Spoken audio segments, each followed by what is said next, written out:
We're back at 6:45 this morning. One of our favorite segments is back now that students are back in the classrooms. We're talking about School of the Week. Of course, we get to celebrate a Central Georgia school going above and beyond for their students in the classroom. Now, TJ Anthony caught up with a Macon teacher putting on science lab for students at Southwest High School, but these labs are not your everyday dissections. Shamika Davis is in her 8th year of teaching.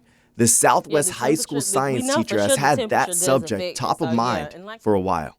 I've had teachers in my life that have inspired me. My 5th grade teacher, she was the first teacher that I had that actually allowed us to do labs in class, and that really just piqued my interest, and I've loved it ever since. She says labs helped her break out of her shell, so it's only right she brings them to her high school science classes.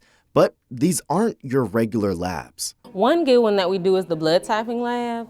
We do one, like a forensics one in my human anatomy classes where they understand like how crimes are solved. Students have done a liver enzyme lab, and Thursday, some students even worked on a lab about sea turtles. Okay, so what students are going to do is they're simulating an actual sea turtle nest. So they have beads that are going to represent the eggs. Then they will bury the eggs in a beaker, which represents a sea turtle's nest, and layer the eggs. And what they're going to see is that the eggs that are normally on the top are going to be warmer, the ones at the bottom are going to be cooler.